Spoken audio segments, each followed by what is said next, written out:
मेरे सम्मानित बुजुर्गजन, मेरे प्रिय युवा साथियों और सभी भाइयों बहनों, आज मैं यहाँ केवल एक वक्ता के रूप में नहीं खड़ा हूँ।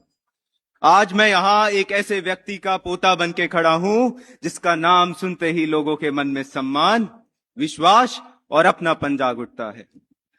मेरे दादाजी स्वर्गीय श्री ओम प्रकाश पासवान जी। कहते हैं पोता और दादा का संबंध बहुत गहरा होता है, लेकिन मेरे जीवन की यह भी सच्चाई है कि मुझे उनके साथ बैठ के बात करने का अवसर नहीं मिला, मुझे उनकी उंगलियां पकड़ के चलने का अवसर नहीं मिला, लेकिन मैंने उन्हें हर एक दिन महसूस किया है। आज का दिन केवल एक पुण्यतिथि का दिन नहीं है। आज का दिन एक ऐसे व्यक्ति को स्मरण करने का दिन है जिसने लाखों हजारों लोगों के जीवन को छुआ, उन्हें सहारा दिया और उन्हें यह विश्वास दिलाया कि इस समाज में उनकी भी आवाज है। मेरे दादाजी का जीवन हमें यह सिखाता है कि सच्चा नेतृत्व पद से नहीं बल्कि लोगों के दिलों से मिलता है। उनके लिए गरीब, दलित, शोषित और समाज के सबसे अंतिम व्यक्ति केवल एक शब्द नहीं, वे उनके अपने लोग थे। उन्होंने हमेशा जनता के बीच रहते हुए उनके सुख दुख में उनकी जरूरतें देखते हुए अपने कार्य किए। उनके लिए राजनीति कोई मंच नहीं बल्कि सेवा का संकल्प था। वे मानते थे कि सच्चा विकास केवल बुनियादी ढांचे डालने से नहीं आता, बल्कि सच्चा विकास तब होता है जब समाज के सबसे अंतिम व्यक्ति को भी यह विश्वास हो जाए कि इस व्यवस्था में उनका भविष्य सुरक्षित है। उन्होंने सड़कों, पुलों, विद्यालयों का निर्माण तो किया, लेकिन उससे बड़ी बात यह थी कि उन्होंने लोगों के दिलों में विकास का निर्माण किया। और शायद यही कारण है कि जनता उन्हें केवल अपना प्रतिनिधि नहीं बल्कि परिवार का सदस्य मानती थी। आज यहाँ पे हजारों की संख्या में उपस्थित लोग इस बात के साझी हैं कि उनके जाने के 30 वर्ष बाद भी लोग उनके प्रति कितना सम्मान और अपनापन महसूस करते हैं। 25 मार्च 1996 वह दिन केवल एक तारीख नहीं, वह बलिदान की गाथा है जब बांसगांव की जनसभा के बीच, जनता के बीच उन पर क्रूर बम हमला हुआ।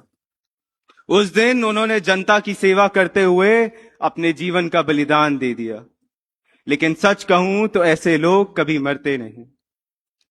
उनका सोच और उनका साहस आज भी हमारे दिल में जीवित है।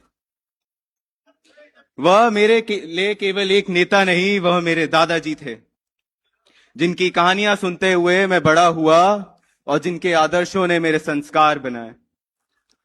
आज भी जब मैं क्षेत्र जाता हूं, लोगों से मिलता हूं, तो लोग मुझे यही कहते हैं कि ओम प्रकाश पासवान जी जैसा नेता दोबारा नहीं मिलता।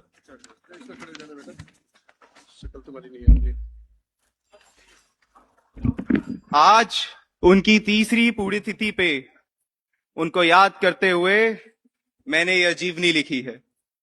इस पुस्तक का उद्देश्य केवल घटनाओं को गिनना नहीं बल्कि एक ऐसे जीवन को सामने लाना है जिसने साधारण शुरुआत से उठकर अपने विचार, अपने सेवा और जनता के प्रति सच्ची निष्ठा से समाज में एक अलग पहचान बनाई।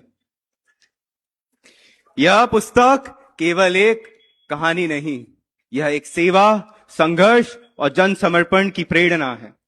मैं चाहता हूं कि यह पुस्तक खास तौर से युवाओं के लिए एक प्रेरणा बने, उन्हें यह सिखाए कि सच्चा जीवन वही जो दूसरों के लिए जिया जाए।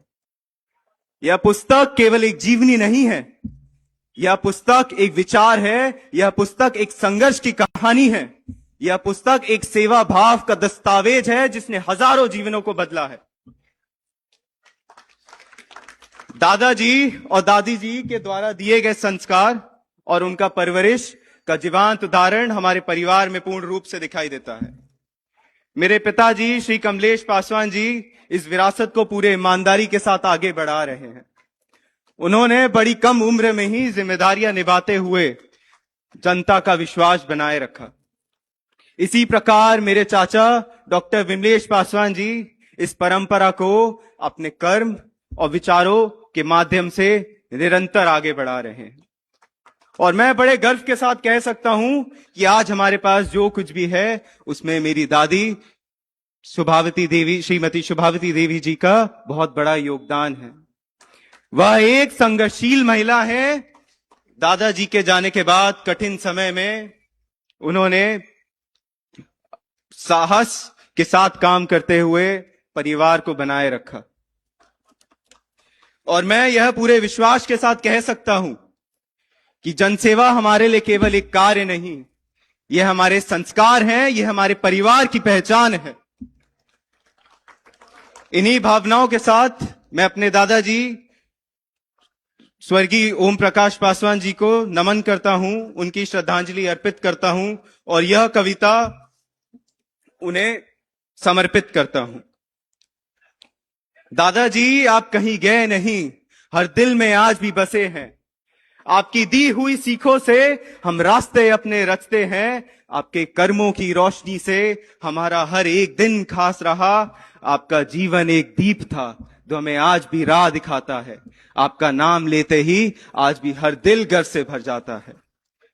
जय हिंद। स्वर्गीय ओम प्रकाश पासवान अमर रहे।